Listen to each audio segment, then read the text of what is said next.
All right, well, welcome to a Guo and Tell on site at the family's land. I got Mike Spillman with me. He's the man behind the camera. And this is the Stovehinge stove that I got. A little bit of history on this. I didn't even know about it until I saw someone selling it in Nebraska on Facebook Marketplace. I saw it and I thought that thing is really freaking cool. So I started looking up the history of it and if it was still offered for sale. The lady was selling it for 35 bucks.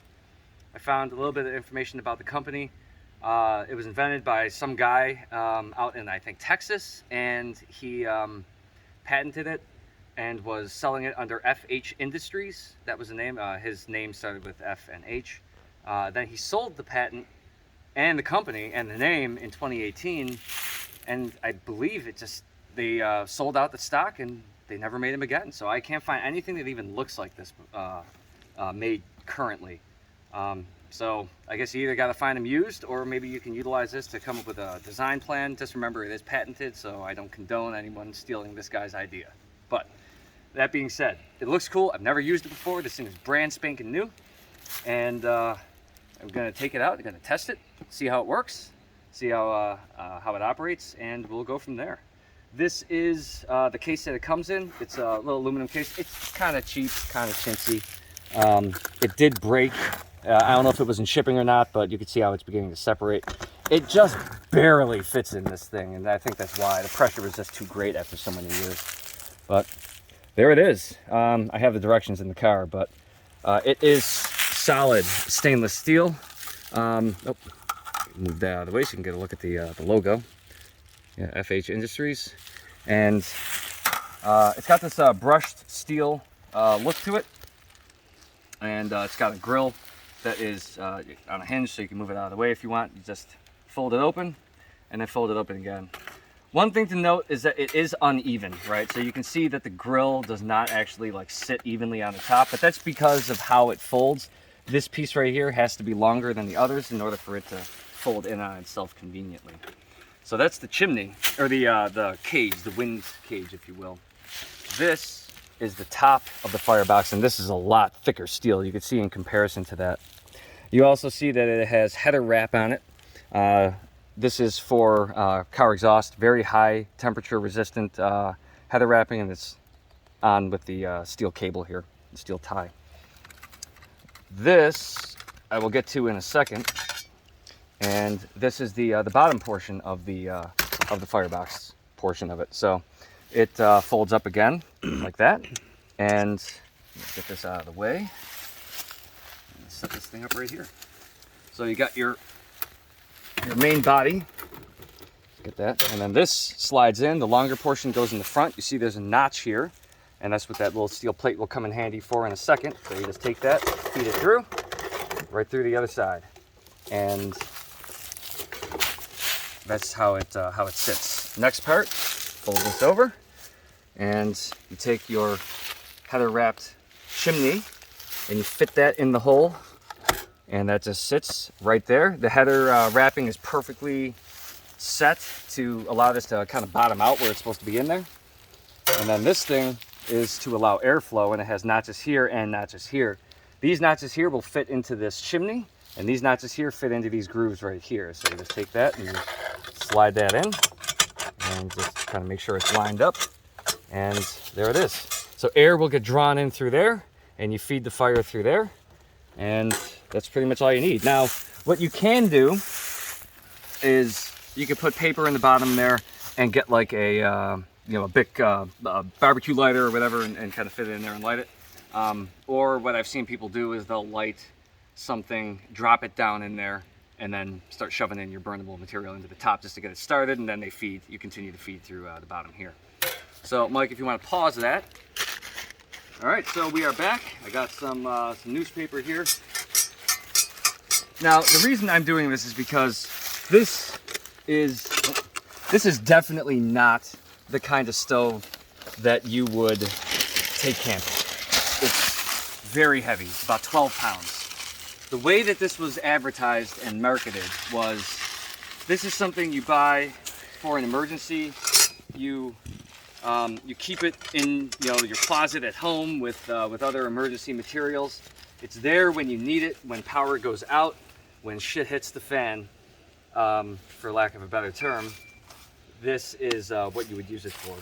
Now the design of this is supposed to put out a lot of BTUs. I mean, this thing is supposed to actually get upwards of 1800 degrees in terms of output. It's quite a bit.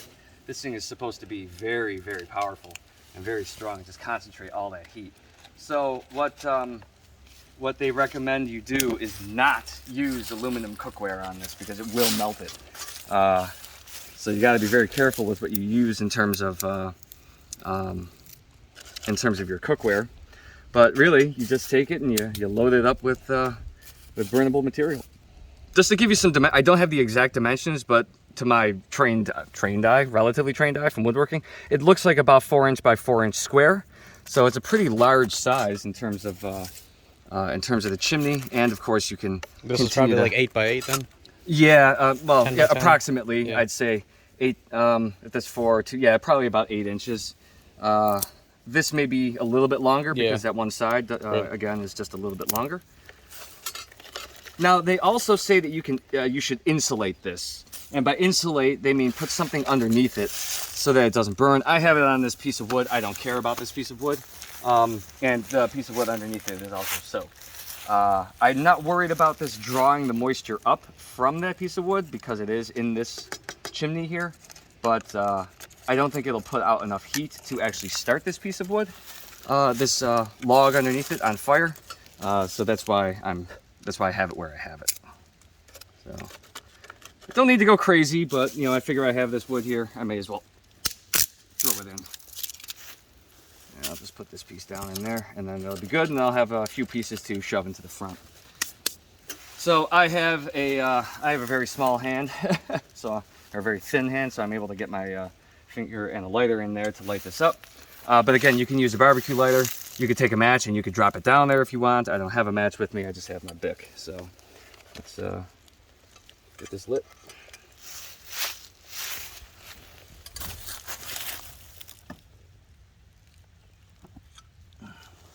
That should do it, in theory. Now again, I've never lit this before. This thing is brand new. This is the first time this has ever been used. So let's see how it goes. It's almost like kind of reminds me of those barbecue charcoal igniters. Yep. Or Charcoal flutes or whatever. yeah, Weber makes them. Yeah. Yeah, where you get the charcoal started and just dump them out when it's good and hot.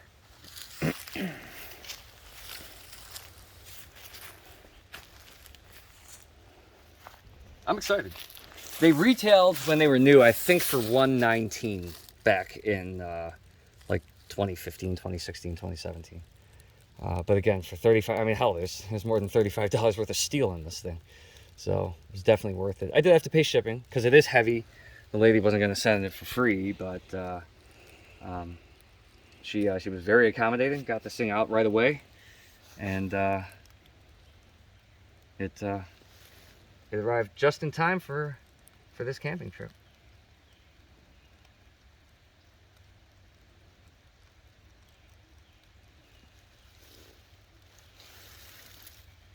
It's smoking a lot.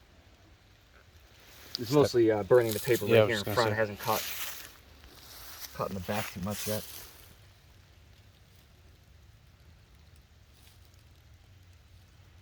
Definitely a couple of sticks here got lit.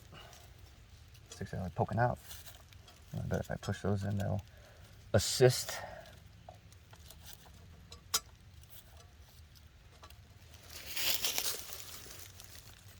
There's definitely flame showing here now.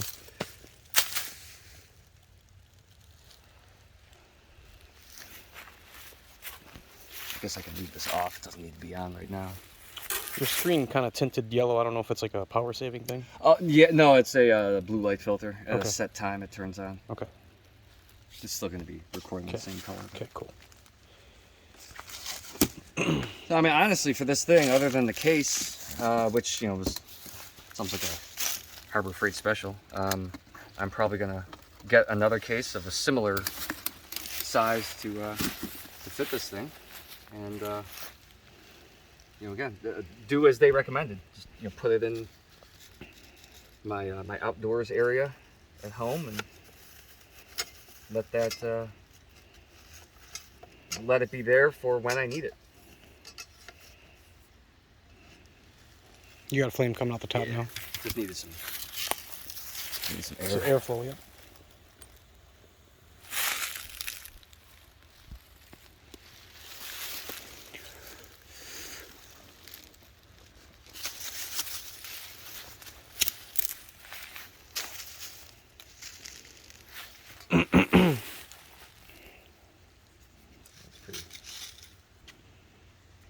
Pretty tightly packed in there with that. 10.5 minutes. How long am I at? 10.5, 10:40. That's not bad. I didn't light it at that time. I paused it after I introduced. It was. Yeah, I think I just put a little bit too much in there. I don't think I needed that much paper. It was just kind of smoldering and not No, being the nice. top's good now. I think it finally caught. Yeah. Yeah. Let that sit. You can probably drop some more from the top. Little ones, yep. Drop it like it's hot. Because it is. Holy crap, that is hot. Yeah, you can see that. Put that in there. Yeah, look at that. Wow. One flick of my Bic and this thing was going great guns. Holy, wow, yeah, that is hot. Oh, geez. Don't take much. Wow, look at that. You see how high the fire is. Yeah. Now, this is my first introduction to a rocket stove. I've never had one before. So this is really cool. And it makes me very happy about the one that I got and the cost that I got it at. So once that really begins to break down in terms of coals and all that, this thing will just shoot heat up. And the ashes fall underneath that second layer. Exactly. there. Yeah. There's this little shelf there. There's holes in the back, so ash can fall through underneath. And really, when you're done, you just take it and you slide it out. I mean, this is wide open in both sides. The other opening gets stopped, of course, by the chimney. But once I pull that chimney out, That flame's at least 15, 16 inches. yeah, up to here. Yeah, even higher. 2 yeah. feet. Maybe there. Yeah, that's hot. Wow. That didn't take long at all. Yeah, it's up here. I mean, like you said, it looked 15, 16 back here, but then I take my eye off the camera and I could see it higher. Yep, like about where you got it. Yep, Yeah. 20 inches. Holy crap. Dude, I love this thing. I'm very happy with this purchase. Wow. It's too bad the guy doesn't make it anymore.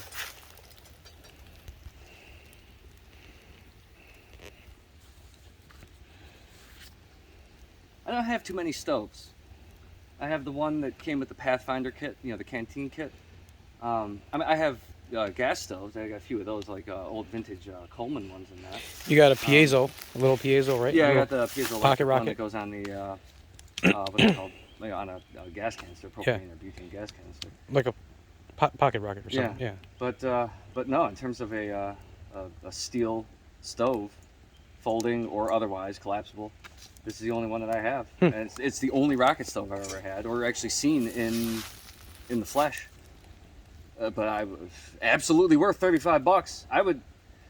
That notwithstanding, if this were $120, given the way that it's operating right now, I mean, like there's not much heat coming out the front, so it's not going to be crazy to feed it with fire or with sticks.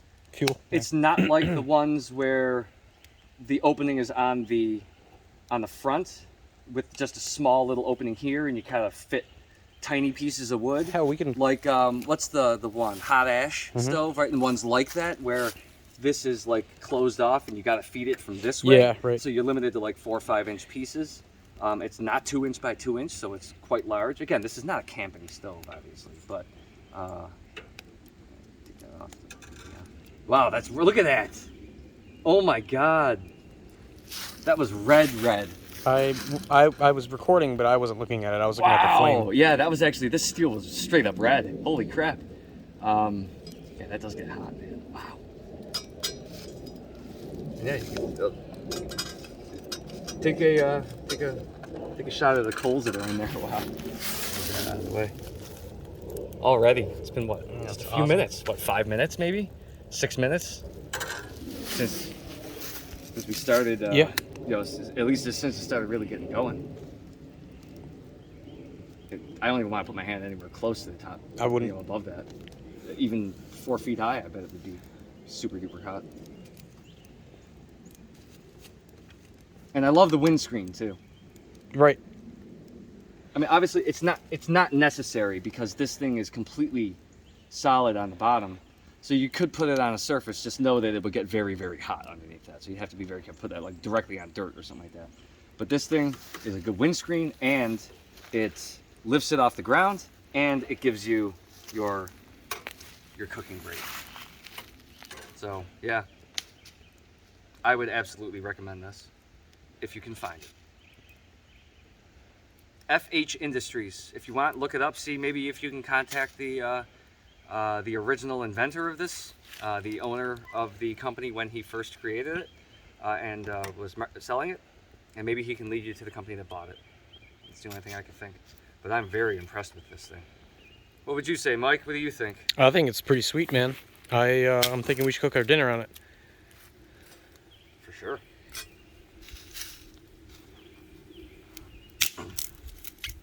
All right, this is Joe Pacillo signing off, and thank you for visiting my Glow and Tell. Let me know if you have anything that you want to show. You know, some of the new stuff, old stuff that you've gotten that may be new to you, or things that you think can help out with camping, make life easier, make life more convenient when you're out in the middle of nowhere. Survival tips, anything like that. I would love to hear them. I'd love to see them. So thank you very much, and take care. Be well. Ow!